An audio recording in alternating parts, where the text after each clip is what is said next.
আসসালামু আলাইকুম, শুভ দুপুর। দর্শক, স্বাগত জানাচ্ছি দিনক্ষণ লিড নিউজে। সঙ্গে আছি রুবাইয়া।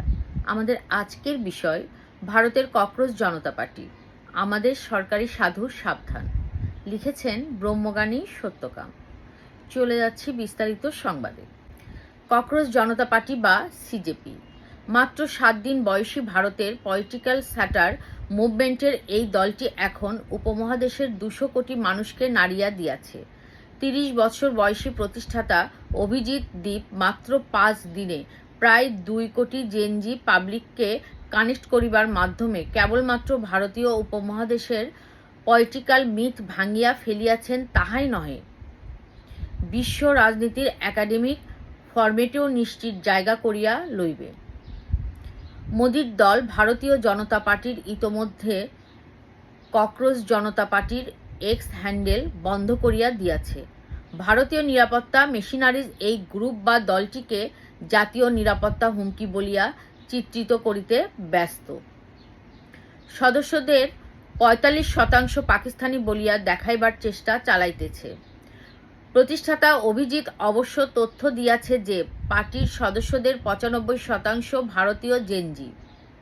ককরোচ পার্টির সদস্য হইবার জন্য পার্টির তরফে 3টি শর্ত যুক্ত। 1. শিক্ষিত বেকার হইতে হইবে। 2. অলস ইন্টারনেট ব্যবহারকারী হইতে হইবে। এবং 3. অন্যায়ের বিরুদ্ধে মনের ক্ষোভ উগরাইয়া দিতে জানিতে হইবে। পার্টির একটি অফিসিয়াল ওয়েবসাইট রহিয়াছে। ওয়েবসাইটের ট্যাগলাইন হইল, সিস্টেম যাদের গণনায় রাখে না তাদের রাজনৈতিক কণ্ঠস্বর। ইহাদের লোগোতে দেখা যাইতেছে যে একটি সানগ্লাস পরা তেলাপোকা মাইকের সম্মুখে পোডিয়ামে দাঁড়াইয়া রহিয়াছে। পার্টি তাহার 5 দফা ইশতেহার ঘোষণা করিয়াছে। 1. বিচারকগণ অবসর গ্রহণ করিবার পর কোনো রাজ্যের রাজ্যপাল বা উচ্চকক্ষের সদস্য হইতে পারিবে না। 2. মন্ত্রী পরিষদ ও সংসদের নারীগণের জন্য 50% আসন সংরক্ষিত হইতে হইবে। 3. ভোট ট্যাম্পারিং বন্ধ করিতে হইবে নির্বাচন কমিশনকে। ভোটার তালিকা হইতে একজন ভোটার বাদ পড়িলেও জবাব দিতে হইবে কমিশনকে। 4. কর্পোরেট প্রভাবিত গদি মিডিয়া নহে, স্বাধীন মিডিয়ার দাবি। 5. দলত্যাগীরা অন্য দলে যোগদান করিলে 20 বৎসরের জন্য নির্বাচনের বাহিরে থাকিতে হইবে। ককরোচ জনতা পার্টির সদস্যগণ মূলত 15 হইতে 35 বছর বয়সী জেনজি জেনারেশন।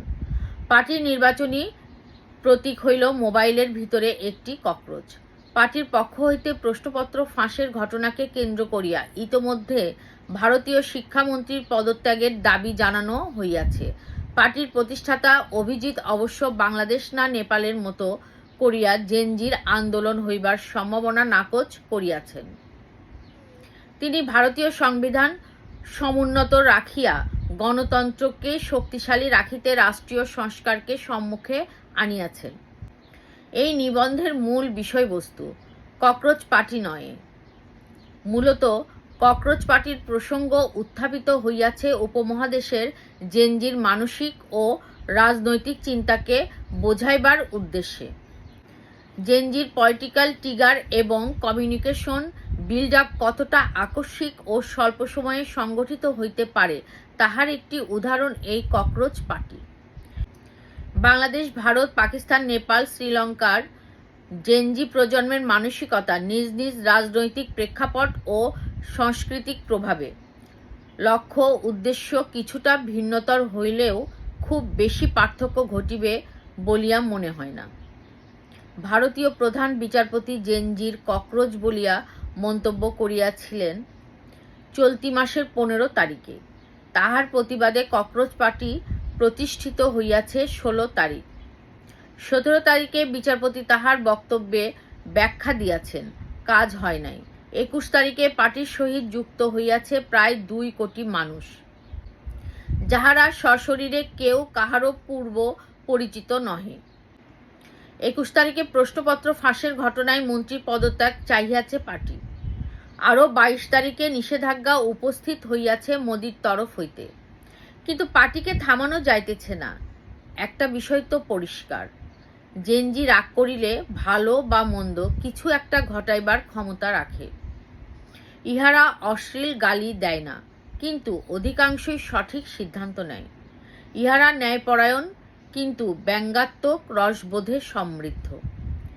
ইহাদের ব্যঙ্গকে স্রেফ ব্যঙ্গ বলিয়া বিভ্রম ঘটাইলে বিপদ অত্যাসন্ন হইতে পারে।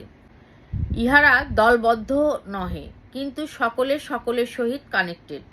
এই প্রজন্মের আত্মসম্মান বোধ অত্যন্ত প্রবল ও প্রখর। বাংলাদেশ নতুন গণতান্ত্রিক সরকার মাত্র 3 মাস হইল ক্ষমতা গ্রহণ করিয়াছে। সংসদের প্রথম অধিবেশন ইতোমধ্যে শেষ হইয়াছে। পলাতক ফ্যাসিবাদী দল আওয়ামী লীগের কার্যক্রম নিষিদ্ধ রহিয়াছে, কিন্তু বাংলাদেশের রাজনীতি ও সংস্কার সঠিক পথে রহিয়াছে বলিয়া দৃশ্যমান হইতেছে না। এক, প্রধানমন্ত্রী তারেক রহমানের আচার আচরণ, তাহার প্রোটোকল বিহীন সাদামাটার জীবনযাপন, জনগণের সহিত মিশিয়া যাইবার ঐকান্তিক ইচ্ছা জনগণকে মুগ্ধ করিয়া রাখিয়াছে বটে। রাজনীতি, সংবিধান এবং বিচার ও বিধিতে দৃশ্যমান কোনো পরিবর্তন হয় নাই।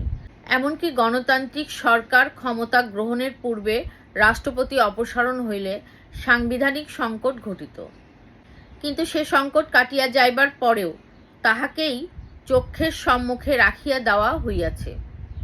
ফ্যাসিস্ট হাসিনার ফেলিয়া যাওয়া সংবিধান, বিধি ব্যবস্থা বহাল রহিয়াছে, এমনকি বিচার ব্যবস্থাও অনুরূপ কাঠামোতে বহাল।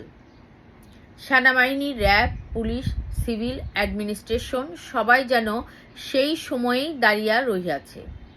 2 বৎসর অতিক্রান্ত হইয়াছে, জাতি হতাশায় নিমজ্জিত হইতেছে। এনসিপিকেই কেবল 24 গণ অভ্যুত্থানের দল মনে করিলে সরকারি ভুল হইবে। বিএনপি, জামাত, এনসিপির বাহিরে 24-এর অভ্যুত্থানের অংশ লইয়াছে বেশিরভাগ মানুষ। তাহারা স্ব গৃহে প্রত্যাবর্তন করিয়াছে এবং দেখিতেছে একটি ভুল, একটি আগুনের স্ফুলিঙ্গ মুহূর্তেই সবার হতাশাকে একই সুতায় গাঁথিয়া তুলিবে। বাংলাদেশ এই মুহূর্তে কোনরূপ অস্থিতিশীলতা বহন করিতে পারিবে না। দেশের সরকারি সাধুদের সতর্ক হইতে হইবে। দ্রুত সংস্কার ও পরিবর্তন দৃশ্যমান করিতে হইবে। আমাদের ও মামুদের রাজনীতির পলিটিক্স হইতে বাহির হইতে হইবে। জনগণকে রাজনৈতিকভাবে হতাশা হইতে বাহির করিয়া শান্ত করিতে হইবে। তবেই জনগণ যে কোনো সংকট হইতে সরকারকে বাহির করিতে জীবন বাজি ধরিতে পারিবে। ধন্যবাদ সকলকে।